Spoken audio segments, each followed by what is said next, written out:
Hello everyone, कैसे हैं आप सब। आई होप कि आप सब बहुत अच्छे होंगे और मेरी वीडियोस से कुछ ना कुछ नया जरूर सीखेंगे। मैं हूं हिना वर्मा और आप देख रहे हैं हिना वर्मा क्लासेस। आज जो हम करने वाले हैं वो है क्लास 9 की मैथ का chapter number 6 which his lines and angles. तो आज की क्लास में हम करेंगे लाइंस एंड एंगल्स और बहुत ही ज्यादा अच्छे तरीके से करेंगे इसे। और आज हम करेंगे एक्सरसाइज 6.1 को पूरा का पूरा कंप्लीट। बट इस एक्सरसाइज 6.1 को स्टार्ट करने से पहले मैं आपको कुछ ना कुछ थोड़ा बहुत बेसिक जरूर पढ़ाऊंगी। आपको ध्यान रखना है कि आपको उसमें अटेंटिव होना है। वैसे मुझे पता है आपको आती है ये थोड़ी बहुत चीजें, बट फिर भी बेसिक जो है एक बार हम पहले स्टार्ट करना चाहिए। 5-10 मिनट टॉपिक के ऊपर बात करनी चाहिए, उसके बाद जो है हमें एक्सरसाइज स्टार्ट करनी चाहिए। तो ठीक है, ये जो चैप्टर है ये इतना ज्यादा स्कोरिंग है, मैं आपको बता दूं कि आपके मजे आ जाएंगे अगर आपको ये चैप्टर आ गया। इस चैप्टर के सारे क्वेश्चंस आ गए, सारे एग्जाम्पल्स आ गए, तो समझ लेना अगर ये चैप्टर 6 नंबर का है तो आपके 6 आउट ऑफ 6 आएंगे। अगर 8 का आएगा तो 8 आउट ऑफ 8 आएंगे। मतलब ये चैप्टर बहुत बहुत बहुत स्कोरिंग है। ठीक है, मार्क्स कटने के चांसेस बहुत कम है, तो अच्छे से समझ लेना सब कुछ। ठीक है, नहीं आए दोबारा पूछ लेना। ठीक है, और तब भी ना आए तो एक दो बार वीडियो को जरूर देखना। चलिए, अब हम बात करते हैं सबसे पहले अपने बेसिक्स की। ठीक है, तो जब हम अपने बेसिक्स की बात करते हैं तो यहाँ पर हम बात करते हैं लाइंस एंड एंगल्स की। अब मैं अगर लाइंस और एंगल्स की बात करूँ तो मुझे पता तो होना चाहिए कि लाइन कौन सी होती है, एंगल्स कौन से होते हैं, है ना। पता तो होना चाहिए। अच्छा जी, तो हमने अभी तक 8th में, 7th में, 6th में ये सब पढ़ा हुआ है। क्या पढ़ा हुआ है? हमने पढ़ा कि 90 डिग्री 90 डिग्री से जो छोटा एंगल है वो क्या होता है, वो एक्यूट एंगल होता है ना। तो any angle less than 90 but greater than 0 degree is obviously an acute angle. तो जो 0 डिग्री से बड़ा होता है, 90 डिग्री से छोटा होता है, वो एक्यूट एंगल होता है, हम सभी को पता है। सिमिलरली जो पूरा 90 डिग्री का हो, वो पूरा 90 डिग्री का हो, वो क्या होता है, हमारा राइट एंगल होता है। मान लो ये 60 डिग्री हो सकता है, 30 डिग्री हो सकता है, 45 डिग्री हो सकता है, etcetera etcetera. Done. Obtuse angle, ऐसा एंगल जो 90 डिग्री से ज्यादा का हो बट 180 डिग्री से छोटा हो, है ना। तो जैसे क्या हो सकता है, जैसे 120 हो सकता है, 125 हो सकता है, 130 हो सकता है, 170 हो सकता है, 175 हो सकता है, 179 भी हो सकता है। मतलब उसको 180 नहीं होना और उससे 90 से ज्यादा होना है। ठीक है, तो ये सब क्या हो जाएंगे, हमारे ऑब्ट्यूज एंगल हो जाएंगे। Very nice. फिर हम आ जाते हैं अपने स्ट्रेट एंगल पे। स्ट्रेट एंगल क्या होता है, सिर्फ और सिर्फ 180 डिग्री जो बनाता है वो होता है हमारा स्ट्रेट एंगल। तो हमेशा ध्यान रखना, जहां पर भी अगर कभी भी आपका कहीं पर 180 डिग्री बन रहा है तो आप उस चीज को क्या बोल देते हो कि ये लाइन है। ठीक है, तो यहाँ पर मैं ये नहीं बोल सकती कि that it is a line, that it is a line, that it is a line. But whenever I have a straight angle, that is an angle measuring 180 degrees, I can say that it is forming a straight line. Clear? Okay. Now the next one is reflex angle. तो reflex angle क्या, for example मुझे ये मेरा angle है, angle A B C. ठीक है, angle A B C. और अगर मुझे इसमें बताना है रिफ्लेक्स एंगल तो मैं क्या करूंगी, मैं एंगल ए बी सी निकाल लूं।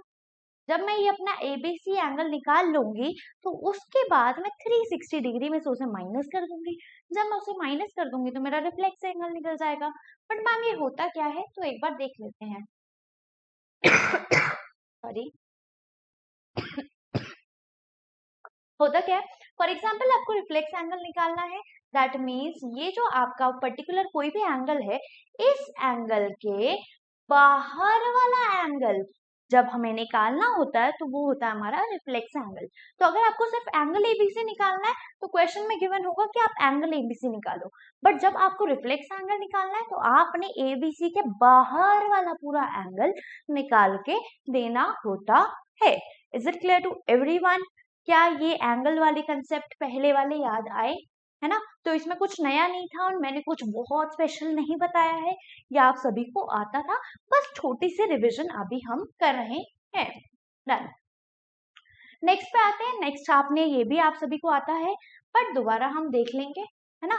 दोबारा देखने में हमारा कुछ भी नहीं हो जाएगा, बल्कि तो ऐसे एंगल तो एक साथ बन रहे, फॉर एग्जाम्पल एंगल लाइन बना ली, इस लाइन पे दो एंगल बन रहे हैं, तो ये और ये, ठीक है। तो ये मान लो मेरे पास अगर ये था, अगर ये मेरा ए है, ये ओ है, ये बी है और ये, ठीक है।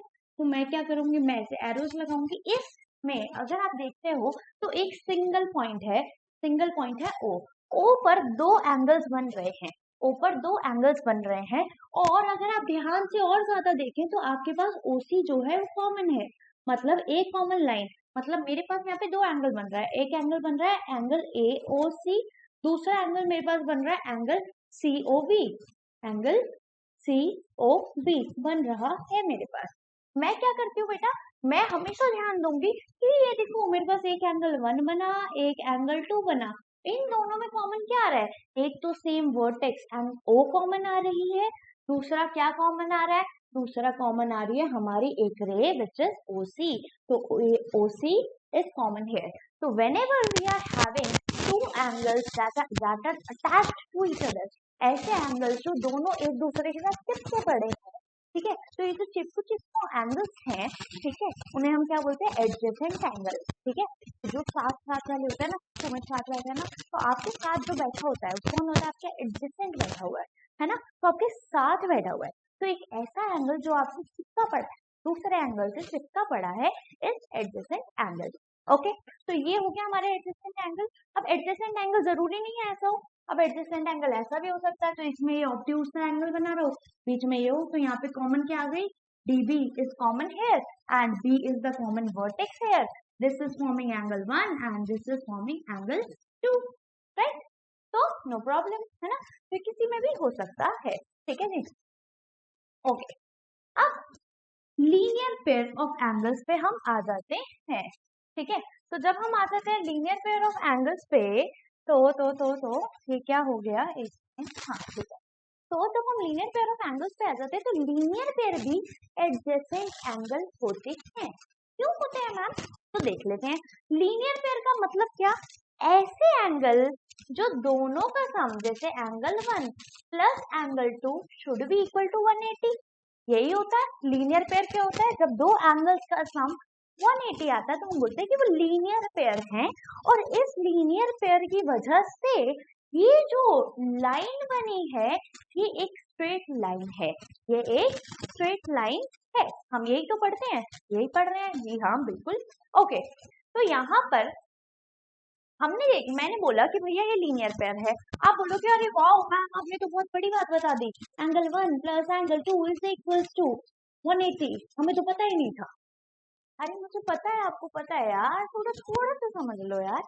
चलो ठीक है, तो एंगल 1 प्लस एंगल 2 जो है वो 180 के इक्वल है, बट यहाँ पे ध्यान देना है कि दोनों एंगल के साथ दोबारा एक कॉमन रे है और एक कॉमन वर्टेक्स है। That means linear pair is also a type of adjacent angle, ठीक है। तो linear pair is also a type of adjacent angle.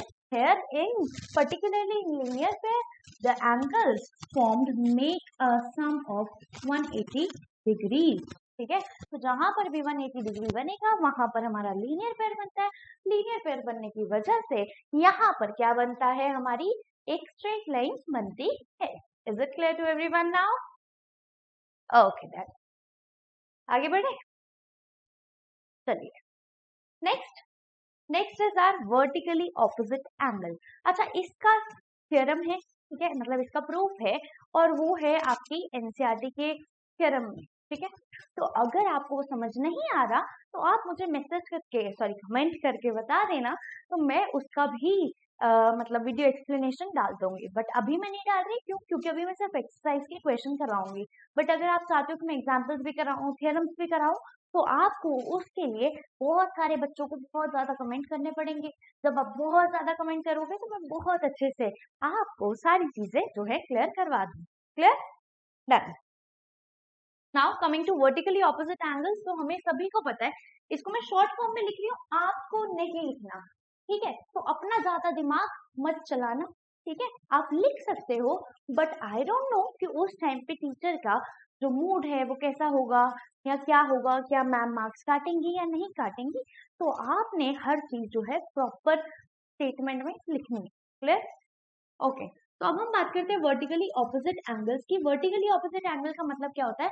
Vertically opposite angle का मतलब ये कि अगर आपके पास एक स्ट्रेट लाइन है, ठीक है, तो मान लो A B is a straight line, ठीक है, अगर ये ए बी एक स्ट्रेट लाइन है और इससे कोई भी स्ट्रेट लाइन पास होती है, कोई भी स्ट्रेट लाइन पास होती है, मान लो ये थी पी क्यू, ठीक है, तो अगर ए बी एक स्ट्रेट लाइन है और पी क्यू एक स्ट्रेट लाइन है और दोनों कहीं ना कहीं इंटरसेक्ट करते हैं, दोनों कहीं ना कहीं इंटरसेक्ट करते हैं, तो वहां पर चार एंगल बनते हैं, angle 1, angle 2, angle 3 and angle 4 and angle 4।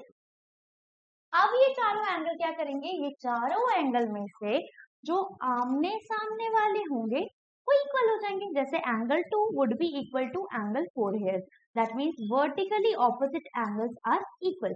Similarly angle 1 would be equal to angle 3.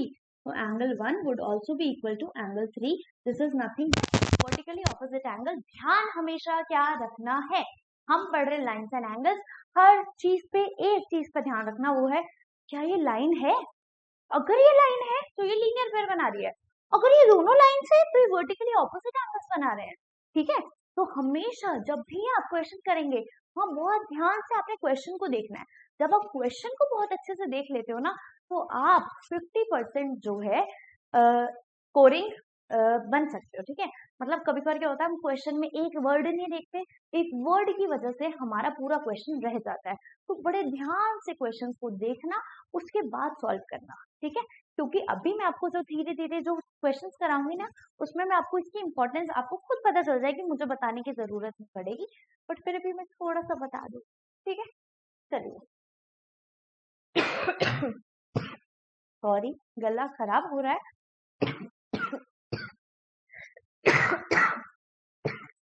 Sorry, गला खराब हो रहा है, बट तब भी क्लास नहीं है। चलिए, अच्छा, तो ये हो गया हमारे linear pair of angles, vertically opposite angle, adjacent angles. Okay, आपको कॉम्प्लीमेंट्री और सप्लीमेंट्री भी बताना पड़ेगा ना, ठीक है, मैं अभी बता दूंगी, ठीक है। ओके, ये पहले बता ही दो, चलो बता दे। तो अब हम बात करते हैं कॉम्प्लीमेंट्री एंगल्स की। कॉम्प्लीमेंट्री एंगल्स, कॉम्प्लीमेंट्री एंगल्स का मतलब होता है ऐसे एंगल्स जिनका सम कितना हो, 90 डिग्री हो। That means angle 1 plus angle 2 should be equal to 90 degree, ठीक है। तो कॉम्प्लीमेंट्री मतलब तू मेरा कॉम्प्लीमेंट है, या मैं आपको कॉम्प्लीमेंट देती हूँ, ठीक है, तो आपको सामने से बोलूंगी, है ना। तो जब मैं आपको सामने से बोल रही हूँ, that means I am forming up 90 degree angle, है ना। तो ये मान लेना, ऐसा कुछ होता नहीं है वैसे, ठीक है। तो सामने से बोलने वाली बात नहीं है यहाँ पे, बट तब भी मैं थोड़ा याद रहने के चक्कर में क्या बोल रही हूँ, जब भी आप किसी को कॉम्प्लीमेंट देते हो तो मुंह पे देते हो, मुंह पे देते हो मतलब आमने सामने देते हो, आमने सामने देते हो मतलब आप क्या करोगे, उसके साथ 90 डिग्री का एंगल बनाओगे। जब उसके साथ 90 डिग्री का एंगल बनाओगे, तो फेस टू फेस वाला, ठीक है। तो फेस टू फेस जब आप उससे 90 डिग्री का एंगल बनाओगे, तो क्या हो जाएगा, आपका कॉम्प्लीमेंट्री एंगल्स हो जाएंगे, ठीक है जी। ओके, तो कॉम्प्लीमेंट्री एंगल्स का मतलब जहां पे दो एंगल के सम 90 डिग्री हो। ऑन दी अदर हैंड जब हम बात करते हैं सप्लीमेंट्री एंगल की, तो सप्लीमेंट्री एंगल्स, सप्लीमेंट्री एंगल्स की जब हम बात करते हैं, तो सप्लीमेंट्री एंगल्स कैसे होते हैं? ऐसे एंगल्स जिनका सम 180 होना ही होना होता है। ऐसे एंगल्स मतलब angle 1 plus angle 2 should always be equal to 180 degree. Angle 1 plus angle 2 should always be equal to 180 degree. अच्छा, ये ज्यादातर कहाँ मिलते हैं, कहाँ पाए जाते हैं? तो ये चुपचाप देख लो बहुत अच्छे से, ठीक है। तो अगर मैं बात करती हूँ कि मेरे पास क्या है, मेरे पास एक रेक्टेंगल है, ठीक है, तो मैं बोलूंगी एंगल 1 और ये एंगल 2, तो ये दोनों क्या करेंगे, हमेशा सप्लीमेंट्री एंगल्स बनाते हैं। मतलब angle 1 plus angle 2 should always be equal to 180 degree. अगर मैं बात करती हूँ पैरेललोग्राम की, ठीक है, तो वहां पर भी एंगल 1 और एंगल 2 मतलब क्या करेंगे, सप्लीमेंट्री एंगल्स बनाएंगे। Angle 1 plus angle 2 will always be equal to 180 degree. ध्यान देते रहना है यहाँ पे, क्योंकि ये थोड़ा कंसेप्ट जो है, थोड़ा नहीं, ये कंसेप्ट बहुत ज्यादा इंपॉर्टेंट है। ठीक है, ऐसे ही अगर मैं कोई और क्वाड्रिलेटरल बना देती हूँ, ठीक है, मान लो मैंने ट्रेपीजियम बना दिया, तो तब भी हमारे ये वाले angle 1 plus angle 2 would always be equal to 180 degree. ठीक है, अब ये क्यों कर रही हूँ मैं या कैसे कर रही हूँ, ये ध्यान देना। ठीक है, ये हुआ क्यों, ये सप्लीमेंट्री एंगल्स बने कैसे। ठीक है, तो सप्लीमेंट्री एंगल्स में हमेशा ध्यान देना, पहले तो आपके पास क्वाड्रिलेटरल होगा, मतलब ऐसी चीज जिसकी 4 साइड है, और मेन चीज उसमें क्या होना चाहिए, उसमें चीजें पैरेलल होनी चाहिए, मतलब the lines should be parallel whenever you are having the lines parallel. ठीक है, जैसे ये line is parallel to this line, that means ये जो है ये ट्रांसवर्सल की तरह एक्ट करेगा और ये दोनों का सम 180 हो जाएगा। ठीक है, इसको हम को इंटीरियर एंगल भी बोल देते हैं अगर हम पैरेलल लाइंस की बात करते हैं तो। ठीक है, ओके, कोई डाउट?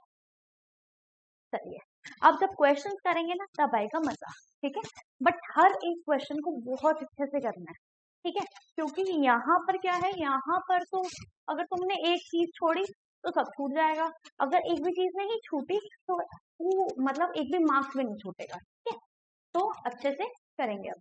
डन, ओके, लाइंस वाला कंसेप्ट रह गया, तो एक बार लाइंस भी बता देती हूँ। तो लाइंस क्या होती हैं, जो लाइंस आपस में मिल रही हो वो इंटरसेक्टिंग लाइंस होती है, जो आपस में कभी भी जिंदगी भर ना मिले, ठीक है, बिछड़न हो जाए। ठीक है, तो जिंदगी भर जो कभी नहीं मिलती होती है पैरेलल लाइन। ठीक है, होती है parallel line. On the other hand जिसमें चांसेस ही है कि वो आगे जाके मिल सकती, ठीक है, वो क्या हो जाती है आपकी इंटरसेक्टिंग लाइन। क्या हो जाती है, इंटरसेक्टिंग लाइन। तो चलिए देख लेते हैं। तो मान लो मेरे पास एक ठीक है, तो मान लो मेरे पास एक लाइन है ए बी और दूसरी लाइन है मेरे पास सी डी सी डी। तो ये दोनों हमें साफ साफ दिख रहा है कि ये ओ पे मिल रही है। तो जब ये साफ साफ मिल ही रहे हैं, that simply means that AB and CD are intersecting lines. Wow, ma'am बहुत बड़ी बात बता दी।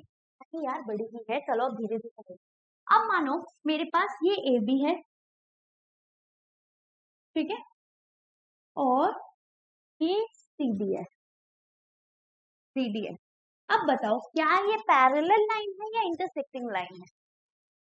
तो अगर आप यहाँ देखो, मान लो इसमें ये क्या यूनिट डिस्टेंस था, मान लो इसमें 1 सेंटीमीटर का डिस्टेंस था, यहाँ आते आते 0.5 सेंटीमीटर का डिस्टेंस हो गया। तो जब ऐसी लाइन होती है तो अगर ये आगे बढ़ती रहेंगी ठीक है, तो अगर ये आगे बढ़ती रहेंगी तो एक पॉइंट ऐसा जरूर आएगा जब वो क्या करेंगी, इंटरसेक्ट कर जाएंगी। जब वो क्या करेंगी, इंटरसेक्ट कर जाएंगी। ठीक है, तो ऐसा पॉइंट जरूर आएगा। तो जब भी आपकी दो लाइंस के बीच का डिस्टेंस जो है वो कम या ज्यादा होता है, जब भी आपकी दो लाइन का डिस्टेंस कम या ज्यादा होता है, उस टाइम पे क्या होता है, उस टाइम पे वो लाइन इंटरसेक्टिंग लाइन होती है। ऑन दी अदर हैंड जब हम बात करते हैं पैरेलल लाइंस की, तो इन लाइंस में डिस्टेंस जो है दो लाइंस के बीच में किसी भी पॉइंट पे वो हमेशा सेम रहता है। तो पैरेलल लाइंस और इंटरसेक्टिंग लाइंस में फर्क ये है कि इंटरसेक्टिंग लाइंस में जो दो लाइंस हैं उनके बीच का डिस्टेंस कम या ज्यादा होता है, but on the other hand parallel lines में किसी भी पॉइंट पे जो डिस्टेंस है वो हमेशा सेम रहता है। क्लियर? ओके, तो यहाँ पर हम देखते हैं पैरेलल लाइन का एग्जाम्पल। अब देखो भाई, साफ सीधी बात है, ठीक है, मुझे नहीं पता स्ट्रेट लाइन बनेगी नहीं बनेगी दोनों में, बट तुम लोग देख लेना। ठीक है, तो ये हो गया एक लाइन और ये हो गई दूसरी लाइन। ठीक है, वैसे मुझे लग रहा है कि दोनों का distance would be same. Oh wow, ठीक है, तो ये जो है ये क्या हो गई, ये थी हमारी ए, ये थी बी, ये थी सी, ये थी डी। ठीक है, आपने क्या करा, आपने देखा कि दोनों की जो लाइंस है वो क्या है, वो उन दोनों के बीच में यहाँ से भी 1 यूनिट का डिस्टेंस है, यहाँ से भी 1 यूनिट का डिस्टेंस है, यहाँ से भी 1 यूनिट का डिस्टेंस है।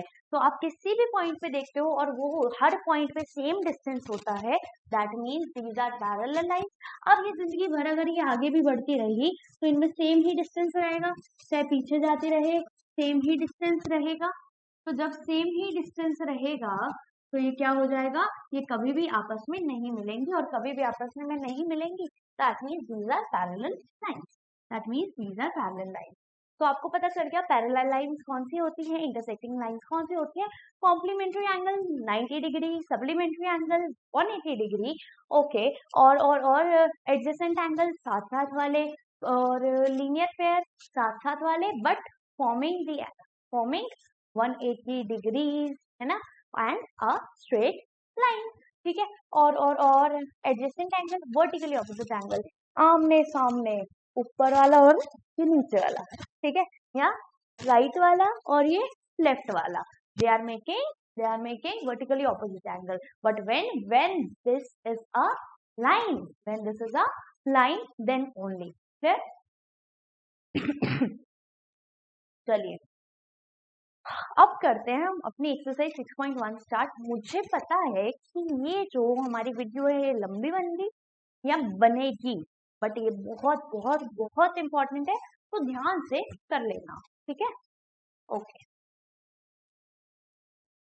Coming to the exercise 6.1, question number 1 of class 9 NCERT Maths. Done. In figure 6.13, ये हमारे पास फिगर है, ओके।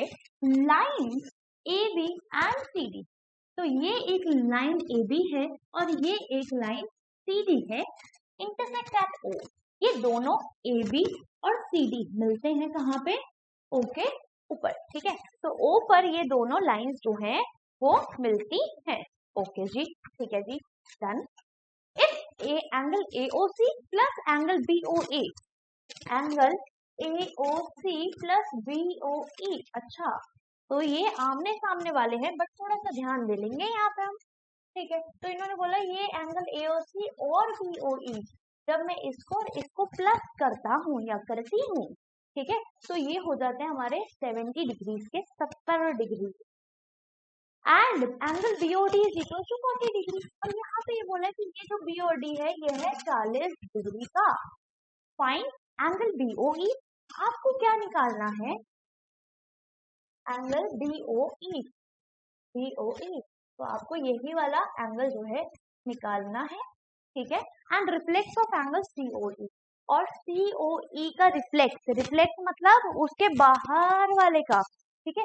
तो COE अगर ये है तो हमें असली में ये निकालना है, क्लियर। अच्छा ध्यान रखना, जब आप पेपर करोगे या क्वेश्चंस करोगे, कुछ भी करोगे, अपनी नोटबुक में आपने फिगर जरूर बनानी है और पेंसिल और स्केल के साथ ही बनानी है, ठीक है। चलिए अब मैंने इसे कर दिया क्लीन, एक बार जो है हम देख लेते हैं, ठीक है। तो यहाँ पर मेरे पास गिवन था कि ये वाला एंगल प्लस ये वाला angle is equal to 70 degree, ठीक है। ये वाला एंगल मुझे 40 डिग्री का था गिवन, ठीक है, ये प्लस ये 70 डिग्री का था, ये 40 डिग्री का था, मुझे जो है BOE निकालना है और रिफ्लेक्ट COE निकालना है। तो बहुत इजी क्वेश्चन था, ध्यान से देखना। अच्छा ध्यान से देखने से पहले थोड़ा सा ध्यान और दे देना, और वो थोड़ा सा ध्यान जो है वो ये है कि यहाँ पे लिखा है lines AB and CD, lines AB and CD, that means AB and CD is a line. Wow ma'am क्या कर रहे हो, अरे वाओ नहीं, AB और CD अगर लाइन है तो ध्यान से समझो, ध्यान से समझो कि अगर वो लाइन है दैट मीन्स उसके ऊपर जो भी एंगल बन रहा होगा वो कितने डिग्री का होगा, तो 180 डिग्री का होगा। कितने डिग्री का होगा, 180 डिग्री का होगा। तो ये इंपॉर्टेंट फॉर्म था, ठीक है। तो वाव वाली बात नहीं थी, ये सच्ची में बहुत ज्यादा इंपॉर्टेंट था। तो अगर मेरा AB जो है वो क्या है, वो एक लाइन है, तो यहाँ पर अगर ये जो एंगल पूरा होगा ये 180 होगा, है ना। तो ये एंगल 1 हुआ, ये एंगल 2 अगर हुआ तो ये दोनों का सम 180 होगा। सिमिलरली अगर मेरे पास ये AB है ऊपर वाली साइड, तो ये वाला एंगल प्लस ये वाला एंगल प्लस ये वाला angle should be equal to 180 degree, angles on a straight line, ना। अब ऐसे ये जो CD जो है वो 180 डिग्री का है, दैट मीन्स ये angle 1 plus angle 2 plus angle 3 should be equal to 180 degree. Similarly अगर सी डी एक लाइन है तो ये वाला एंगल मतलब angle 1 plus angle 2 should be equal to 180 degree. ये बहुत इंपॉर्टेंट था, ठीक है। अब पढ़ते हैं, अब इजी हो जाएगा, ठीक है। ओके, तो हमारे पास ये थी हमारी फिगर। अब हमने क्या करना है, हमने बताना था B O D, sorry B O E बताना है मुझे, ठीक है। मुझे ये बताना है और ये जो है मेरे पास गिवन है, ठीक है।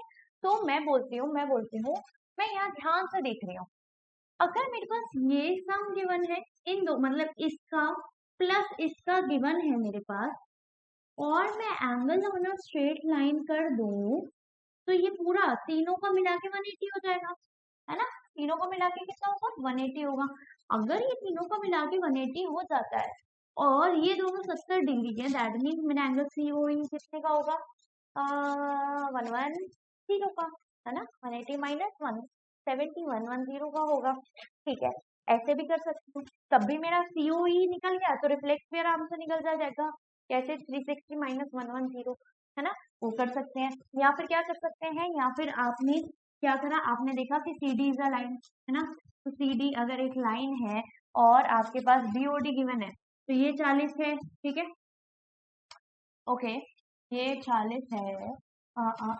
तो आप ये एओडी भी निकाल सकते हैं, तो ये 40 है, तो ए बी और सी डी मिल रहे हैं, तो अगर ये 40 है तो ये भी 40 होगा, है ना।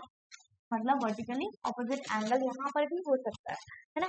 तो वर्टिकली ऑपोजिट एंगल भी हो सकता है, और ये अगर वर्टिकली ऑपोजिट एंगल बन रहा है, ठीक है, और इन दोनों का सम 70 था, दैट मीन्स ये कितने का होगा, ये 30 डिग्री का होगा।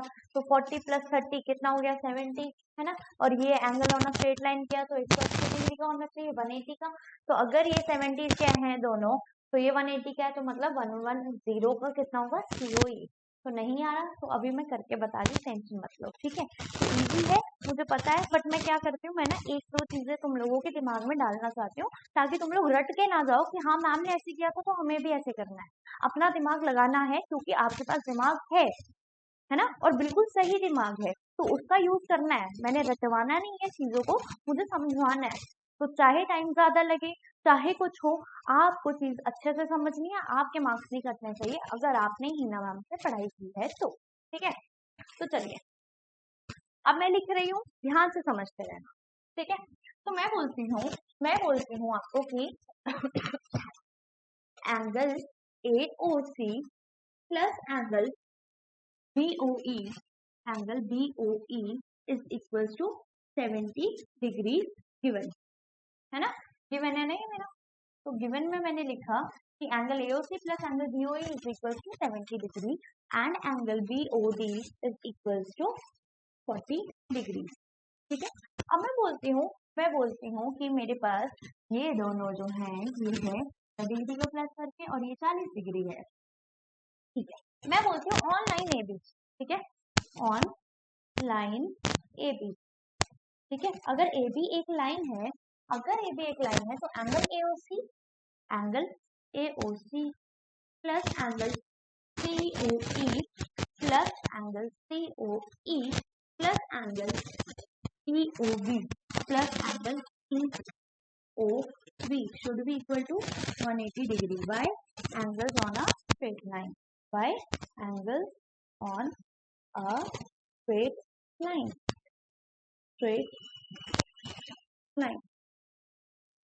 है ना। तो जब एक स्ट्रेट लाइन होती है उसमें एंगल्स का सम होता है, वो कितना होता है, 180 डिग्री होता है। तो ये हम सबको पता है, तो कोई बहुत बड़ी बात नहीं है ना। तो angles on a straight line की वजह से angle AOC plus angle COE plus angle EOB 180 degree के इक्वल होगा, ठीक है। अब मान लो ये है मेरी इक्वेशन 1, ठीक है, ये है मेरी इक्वेशन 1।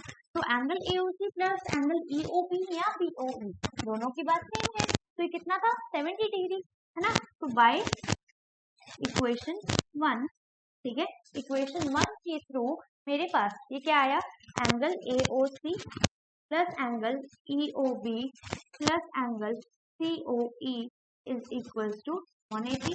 तो यहाँ पर अब मैं इक्वेशन लगा रही हूँ, ठीक है, यहाँ लिखे own angle on a straight line, ठीक है। अब मैं लिख दूंगी बाय इक्वेशन 1 बाय इक्वेशन 1। ठीक है, इक्वेशन 1 के हिसाब से AOC प्लस EOB 70 डिग्री का था, तो ये कितना आ जाएगा 70 plus angle COE is equals to 180 degree. That simply means that angle COE is equals to 180, क्योंकि यहाँ पे 70 प्लस हो रहा था तो वहां क्या हो जाएगा, माइनस हो जाएगा। क्या हो जाएगा, माइनस हो जाएगा। तो यहाँ पे क्या हो गया, angle COE is equal to मेरा 110 डिग्री, 110 डिग्री।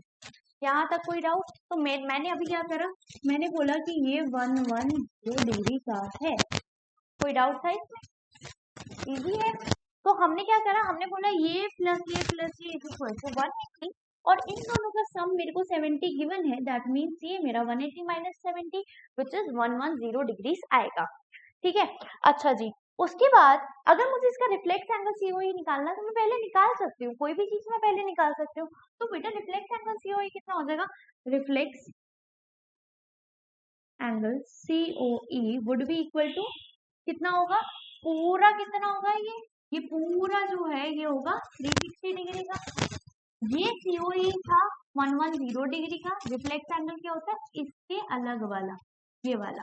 तो ये कितना होगा 360 माइनस 110, है ना। तो ये कितना हो जाएगा 360 डिग्री माइनस एंगल COE। तो COE को अगर मैंने माइनस करा तो ये हो गया 360 माइनस 110, ये कितना आ गया, ये आ गया 0, 5 एंड 2। तो ये हो गया आपका 250 डिग्री का। तो रिफ्लेक्स एंगल COE कितने का है, 250 डिग्री का है। ठीक है, तो ये मेरा निकल गया आंसर कितना, 250 डिग्री। कोई डाउट? उसके बाद मुझे एंगल BOE भी निकालना था। तो BOE निकालने के लिए हम क्या कर सकते हैं, और हम क्या कर सकते हैं और ठीक है, तो अगर आपके पास CD एक लाइन है, ओके, तो ये 40 है ना, BO BOE, हाँ तो ये तो इजी था। ठीक है, तो ये लो देख लो, BOE निकालना है बेटा, और मेरे पास ये और ये जो है ये कितने के थे, 70 डिग्री के थे। तो अभी पहले ये करो, ठीक है, इसका स्क्रीनशॉट लो, मैं सेकेंड पार्ट अभी करवा रही हूँ। ठीक है, तो डन, ओके। अब मैं इसका सेकेंड पार्ट करवा रही हूँ। तो सेकेंड पार्ट के लिए मेरे पास गिवन है कि एंगल AOC जो है वो प्लस करके angle BOE, angle AOC plus angle BOE is equals to 70 degrees. But I also know that but AB and CD क्या कर रहे हैं, इंटरसेक्ट कर रहे हैं O पे, and it is given that AB is a line and CD is also a line. तो अगर AB और CD दो लाइन है और आपस में मिलती है तो क्या फॉर्म होता है, वर्टिकली ऑपोजिट एंगल फॉर्म होता है। क्या फॉर्म होता है, वर्टिकली ऑपोजिट एंगल, है ना। तो but AB and CD are lines, ठीक है, CD are lines intersecting at O, intersecting at O। तो AB एंड CD जो है वो दो लाइन है और वो मिलती हैं कहाँ पर, O पर मिलती हैं। तो क्या हो जाएगा, तो हमारा angle AOC would be equal to angle BOD, would be equal to angle BOD। ठीक है, ठीक है, तो एंगल AOC एंगल BOD के इक्वल होगा, और BOD हमें पहले से गिवन था कितना, 40 डिग्री का। तो angle AOC would be equal to 40 degree, है ना। तो वहां पे मैंने इक्वेशन 1 ली थी, यहाँ पे मैं इक्वेशन 2 मान ली थी इसे। तो ये हो गया मेरी इक्वेशन नंबर 2। तो अगर ये मेरी इक्वेशन नंबर 2 है तो मैं इसमें इसको पुट कर देती हूँ, या 3 मान लो। तो ये लो, ये हो गई आपकी 2, ये हो गई आपकी 3। ठीक है, तो AOC आपके पास 40 निकल गया और AOC प्लस BOE कितना था, 70 डिग्री। तो put angle AOC is equal to 40 degrees in equation 2। Equation 2 में इसको पुट कर दो तो ये कितना हो जाएगा, angle AOC plus angle BOE is equals to 180 is equals to 70 degrees. Given था ये हमारे पास, एंगल AOC 40 डिग्री का आ गया था, प्लस एंगल BOE था कितना, कितने के इक्वल, 70 के इक्वल। अब यहाँ पर क्या हो जाएगा, angle BOE would be equal to 70 degrees minus 40 degrees. ठीक है, तो मेरे पास क्या आ गया, मेरे पास आ गया angle BOE would also be equal to 30 degrees. Why? Because 70 माइनस 40 इज 30 डिग्रीज। तो मेरे पास एंगल BOE आ गया कितना? 30 डिग्रीज। तो ये हो गया मेरा फर्स्ट पार्ट का आंसर और ये मेरा सेकेंड पार्ट का आंसर आ गया था। कितना आया था? 250 डिग्रीज। राइट? इजी, बहुत इजी क्वेश्चन है। अभी आपको लग रहा होगा शायद, बट जब आप एक बार करोगे ना इसे, एक बार नहीं वैसे बेसिकली बताऊं तो एक दो बार जब आप करोगे ना, आपको मजा आ जाएगा और आप सोचोगे अरे यार ये तो बहुत बढ़िया है। बट हाँ, पहले आपको ये थोड़ा डिफिकल्ट लग सकता है, ठीक है, बट आपको करना क्या, आपको फिगर को अच्छे से देखना है, आपको क्वेश्चन को अच्छे से पढ़ना है। अगर मैं यहाँ पे लाइंस ही नहीं पढ़ती तो क्या मैं वर्टिकली ऑपोजिट एंगल लगा सकती थी? है ना? तो ओ हो देखो, वर्टिकली ऑपोजिट एंगल, अच्छा हुआ लगा दिया, है ना? तो क्या मैं यहाँ पे वर्टिकली ऑपोजिट एंगल लगा सकती थी? नहीं लगा सकती थी ना। तो क्या होता है, आपको क्वेश्चन को अच्छे से पढ़ना है, समझना है, उसके बाद करना है, ठीक है। तो एक दो बार करना है इसको, एक दो बार करने के बाद आप परफेक्ट हो जाओगे इनमें। Done now? कोई डाउट? चलिए आगे बढ़े। Okay done.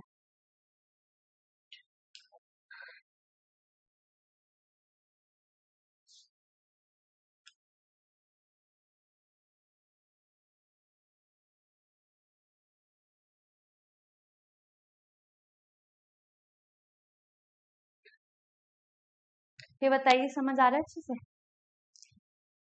अगर आपको अच्छे से समझ आ रहा हो तो वीडियो को लाइक कर दीजिए, चैनल को सब्सक्राइब कर दीजिए और सभी दोस्तों के साथ इसको शेयर भी कर देना, ठीक है। तो कर देना इसको अच्छे से याद से, है ना। मेहनत कर रही हूँ और आराम से आपको पढ़ा रही हूँ, कोई ऐसे जल्दीबाजी में भाग नहीं रही हूँ ना भगा रही हूँ। इजीली करो, टेक इट इजी, अच्छे से हो जाएगा। अगर आपको ये सारे क्वेश्चंस आ गए और पूरी एनसीईआरटी आ गई तो आप जो है इसमें फुल स्कोर करेंगे, ये मेरे से लिखवा लो, ठीक है। चलिए ओके। इन फिगर 6.14, तो 6.14 जो है हमारी फिगर ये है एनसीईआरटी की, lines X Y and M N. तो ध्यान से दोबारा, एक्स वाई और एम एन क्या है? लाइन है। एक्स वाई और एम एन क्या है? लाइन है। तो ये हो गई आपकी एक्स वाई, ठीक है, और लाइन एम एन, तो ये वाली आपकी एम एन लाइन है। ये इंटरसेक्ट करते हैं कहाँ पर? ओ पर। Okay, if P O Y is equal to 90 degree, अगर ये बोलता है, कहता है कि ये जो पी ओ वाई है ये 90 डिग्री का है and A ratio B is 2:3, और ये है मेरा ए और ये है बी, ये है 2:3, ठीक है। तो ये हो गया 2x और ये कितना हो गया? 3x। फाइंड सी, तो आपको ये सी निकालना है। वाओ, बहुत इजी, है ना। तो अगर मेरे पास ये एक लाइन है तो ये 90 plus 2x plus 3x should be equal to 180 degree by angles on a straight line, है ना। ओके, उससे क्या हो जाएगा, मेरी x की वैल्यू आ जाएगी, x की वैल्यू आ जाएगी, तो बट मुझे x की वैल्यू तो नहीं निकालनी है, मुझे तो c निकालना है, तो कोई दिक्कत नहीं है। ये 3x था, मतलब 3 इंटू जो भी x की वैल्यू आई प्लस ये c, क्यों? Because mn is a straight line, that is linear pair. तो ये प्लस ये वुड बी इक्वल टू 180, जैसे ये दोनों 180 के इक्वल होंगे, मेरे पास क्या आ जाएगा? सी की वैल्यू आ जाएगी, खत्म, हमारा क्वेश्चन हल हुआ। इजी, है ना।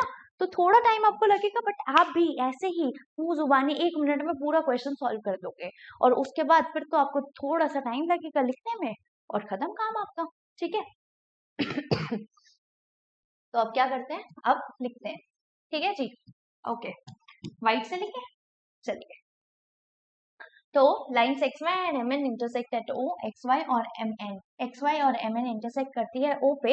If P O Y 90 degree का है तो ए रेशो बी जो है वो 2:3 है, फाइंड एक्स, ठीक है। तो जब भी आपको रेशो में कोई चीज दी हो, हमेशा ध्यान रखना है, हमेशा हमेशा हमेशा जब भी आपको कोई चीज रेशो में दी हो, यू शुड लेट दैट चीज और let that thing as dash X और डैश एक्स, ठीक है। मतलब जो भी आपकी चीज है, जो भी आपको रेशो में गिवन है, आप वो पर्टिकुलर नंबर लो, उस नंबर के साथ एक्स को जो है लगा दो। अच्छा, ये एक्स को क्यों लगाया? क्योंकि रेशो में था ना यार।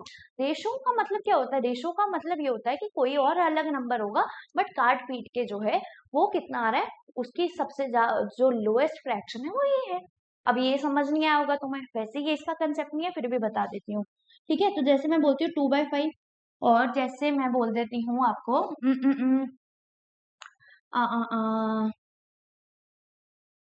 6/30, ठीक है। जैसे मैं आपको बोल देती हूँ क्या बोलूं, 16/,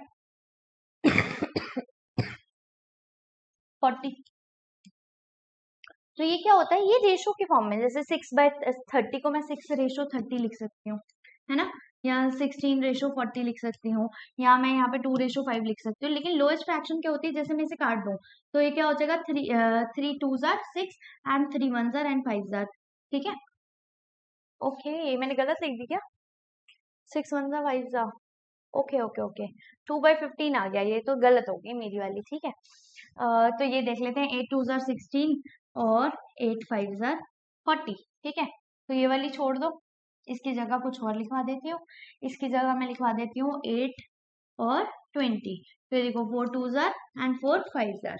ठीक है, तो ये क्या हुआ, ये था 8/20 बट मैंने 2/5 लिखा, ये था 16/40 बट मैंने 2/5 लिखा। मतलब इसकी रेशो को मैं 2:5 लिख सकती हूँ, इसकी रेशो को मैं 2:5 लिख सकती हूँ, बट ये असली में 8:20 था। तो मतलब यहाँ पर कुछ ना कुछ मल्टीप्लाई जरूर हुआ होगा। तो जो भी मल्टीप्लाई होता है उसको हम क्या कर देते हैं, उसको हम एक्स लेट कर लेते हैं, क्योंकि हम मैथ्स में सबसे ज्यादा हमें एक्स से प्यार होता है ना। मैथ्स में होता है या वैसे भी होता है, चलो वो मेरे को आप बता देना। ठीक है, चलो, ओके। हम्म, तो X Y is a line. ठीक है, तो गिवन गिवन है हमारे पास X Y and M N R lines. तो एक्स वाई और एम एन जो है वो लाइन्स है। ओके, और हमें और क्या गिवन है, a/b is equal to 2:3 given है मेरे पास, और मेरे पास गिवन है angle POY is equal to 90 degree. ध्यान से याद रख लो, ये सब लिखना पड़ता है, ये नहीं कि मैम जो है पागल है और वो लिख रही है। ठीक है, लिखना पड़ता है, गिवन टू प्रूव वगैरह हम ये सब अभी आगे ट्राइंगल्स वगैरह वाले चैप्टर में भी देखेंगे, क्वाड्रिलेटरल में भी। ठीक है, ओके, तो गिवन में हमने ये लिख दिया। ओके, उसके बाद हम क्या करते हैं, सॉल्यूशन या प्रूफ। ठीक है, तो जो है अब हम कर देते हैं।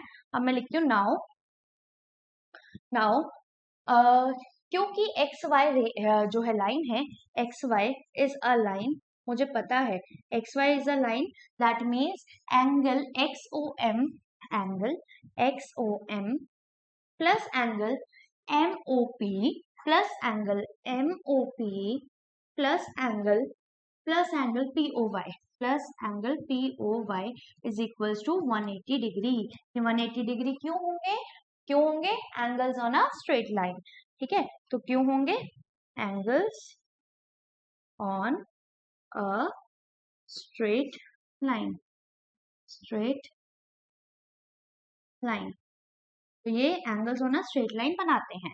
तो एक्स ओ एम की जगह मैं क्या लिखूंगी, बी लिखूंगी। ठीक है, फिर एमओपी एंगल एमओपी की जगह मैं क्या लिखूंगी, ए लिखूंगी, और पी ओ वाई की जगह क्या लिखूंगी, 90 डिग्री लिखूंगी।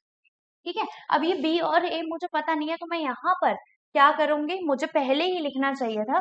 पहले क्या लिखना चाहिए था मुझे, नाउ के साथ let A is equals to 2 था, तो वो कितना हो जाएगा 2x, है ना, और b is equals to 3x, है ना। तो यहाँ पे मैं क्या करूंगी, b की वैल्यू, ये 3 वाला था, अच्छा पेन वाइट है ना ये, ठीक है, ये 3 वाला था, ये 2 वाला था, तो ये 3x हो गया और ये 2x हो गया, है ना।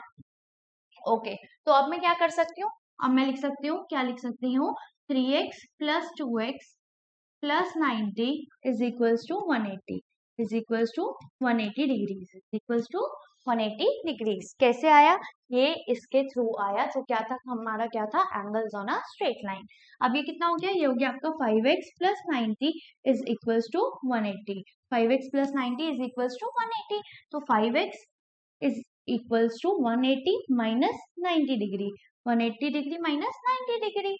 Now 5x would be equal to 90 degree। 180 में से 90 गए तो 180 में से 90 गए तो 90 ही तो बचे। ठीक है, अब x is equals to 90/5, 90/5 क्यों, क्योंकि 5 यहाँ मल्टीप्लाई हो रहा था, तो वहां जाके डिवाइड हो जाएगा। सो माई x would come as क्या आना चाहिए, 5 1s are 5, 4 और 0, 5 8s are 40। तो मेरा x जो है उसकी वैल्यू कितनी हो गई, x की वैल्यू आ गई मेरी 18 डिग्री, 18 डिग्रीज। ठीक है, ये आई है मेरी x की वैल्यू होगी। अभी मेरा c नहीं आया, मेरे क्वेश्चन में पूछा था what is the value of c, So to find the value of C, I also have to find out the value of X. Why? Because it is 3x and 3x plus angle C would be equal to 180 degree. Why? Because of linear pair. Why? Because MN is a straight line. It is given in our question. So whenever I will solve 3x, so 3 into the value of x plus angle C would be equal to 180 degree. So angle C would be equal to 180 minus 3x. Right? Okay. चलिए, तो ये हो गई हमारी x की value. अभी आगे question करते हैं, बट इससे पहले मुझे रब करना पड़ेगा, तो आप फटाफट इसका स्क्रीनशॉट ले लीजिए.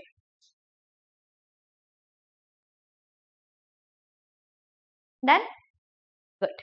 चलिए, तो x आ गया था मेरा 18 डिग्री 18 डिग्री. ठीक है, तो x is equal to 18 degrees 18 degrees. ठीक है, नाउ मेरे a की वैल्यू कितनी हो गई 2x, मतलब कितना 2 into 18 which is equal to 36 degrees. ठीक है, b की वैल्यू कितनी हो गई 3x, 3x is equal to 3 into 18, 3 multiplied by 18, 8 3 जार 24 और 2 कैरी ओवर 5. ठीक है, 3 1 जार 3 प्लस 2 5. तो मेरे पास जो है क्या आ गया, मेरे पास b की वैल्यू भी आ गई, a की वैल्यू भी आ गई. ठीक है जी, अब मैं क्या करूंगी, अब मैं बोलूंगी एज वी नो, जैसा कि हम जानते हैं, या फिर अकॉर्डिंग टू क्वेश्चन भी मैं लिख सकती हूँ ATQ. ठीक है, तो according to question MN is a line, MN is a straight line, है ना. तो MN is a line, MN is a line. अगर MN लाइन है तो ये एंगल प्लस ये वाला एंगल, मतलब angle MOX plus angle XON plus angle XON should be equal to 180 degree. Why? Because of linear pair. है ना, होगा ना, लीनियर पेयर की वजह से ये वाला एंगल प्लस ये वाला एंगल 180 होगा. Why? Because MN is a straight line. It is given in the question. Done. तो लीनियर पेयर की वजह से ये होगा. अब MOX क्या था, MOX आपका B था और B क्या था आपका 3x, है ना, वो कितना हो गया 54. ठीक है, तो MOX की जगह मैं क्या लिखूंगी 54 प्लस प्लस XON मतलब प्लस C, XON मतलब C इज इक्वल्स टू कितना, is equals to 180 degree due to linear pair. Here C would equal to 180 minus 54 degrees, 180 minus 54 degrees and C would be equal to क्या आएगा बेटा, क्या आएगा, 10 में से 4 गए 6, 7 में से 5 गए 2, ठीक है, एंड 1. ठीक है, तो 126 डिग्री जो है वो मेरे C की वैल्यू आ जाएगी, वो मेरी C की वैल्यू आ जाएगी. तो answer is equals to C is equals to 126 degrees. Done, any doubt, easily समझ आया. चलिए ठीक है, जल्दी से इसका स्क्रीनशॉट लीजिए, आगे करेंगे हम क्वेश्चन नंबर 3. डन, हो गया. चलिए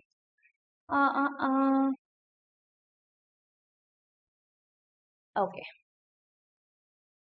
चलिए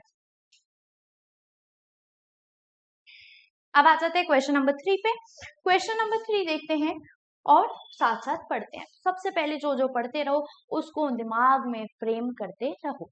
चलिए, इन फिगर 6.15, इस फिगर में 6.15 जो एनसीईआरटी की फिगर है, कहता है PQR is equal to PRQ. PQR मतलब एंगल PQR मतलब ये वाला एंगल ये वाला एंगल जो है वो इक्वल है एंगल PRQ के, है ना. तो angle PQR is equal to angle PRQ. It is given in our question. Then prove that angle PQS मतलब ये वाला angle is equals to angle PRT मतलब ये वाला एंगल. तो you have to prove that this is also equal to this. ठीक है, we are given that this is equal to this and we have to prove that this is equal to this. Okay, बहुत easy question, बहुत easy question. चलिए देखते हैं. Okay जी, तो इसको लिखते हैं हम येलो से. ठीक है, और पहले करते हैं क्लीन. ओके, तो मैं यहाँ पे बोलती हूँ सबसे पहले क्या लिखूंगी, गिवन लिखूंगी. तो गिवन मैंने लिखा, गिवन क्या है, angle PQR is equal to angle PRQ. हाँ जी, गिवन है ये मेरे पास, है ना. तो angle P Q R angle P R Q के इक्वल है, ये मुझे पता है। ओके,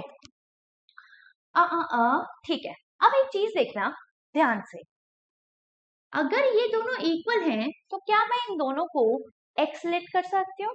ऑब्वियसली कर सकती हूँ, है ना।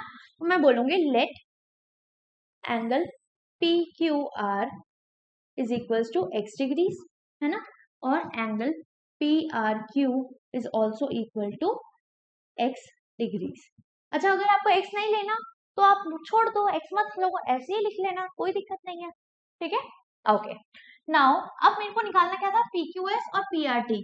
तो अगर मैं PQS की बात करती हूँ तो मैं ये PQS एंगल कैसे निकाल सकती हूँ, मैं ये एंगल प्लस ये एंगल 180 कर सकती हूँ। वाई? बिकॉज ये जो है एक स्ट्रेट लाइन है ना। तो मैं क्या बोलूंगी, मैं बोलूंगी कि angle PQS plus angle PQS plus angle PQR plus angle PQR, ठीक है। तो एंगल PQS ये था प्लस एंगल PQR ये था, ये दोनों क्या बनाएंगे, 180 डिग्री बनाएंगे, मतलब लीनियर पेयर बनाएंगे, is equals to 180 degree. Why? Because of linear pair. तो अगर ये लीनियर पेयर बनाते हैं तो ये कितना आ जाएगा, PQS और PQR। तो देखो PQR मैंने x ले लिया, तो मैं यहाँ क्या लिख सकती हूँ, angle PQS plus x is equals to 180 degrees लिख सकती हूँ।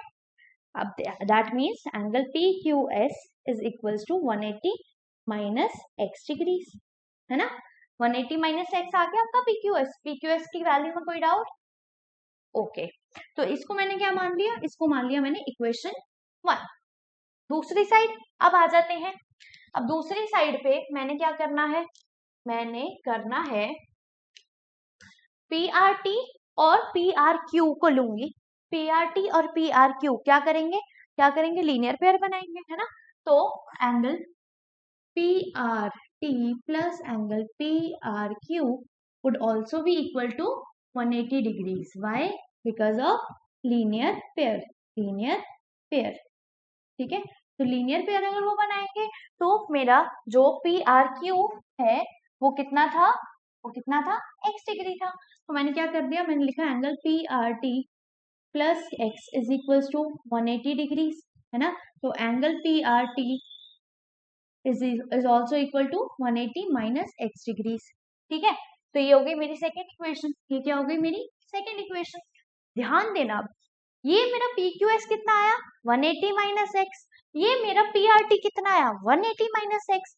तो by equation 1 and by equation 2 दोनों किसके इक्वल है, 180 माइनस एक्स के, और दोनों ही अगर 180 माइनस एक्स के इक्वल है that means these both are equal to each other, है ना।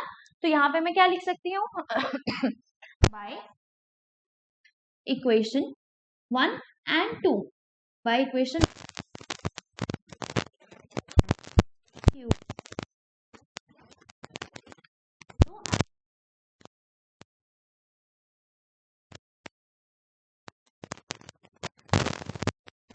angle PQS is equals to PRT.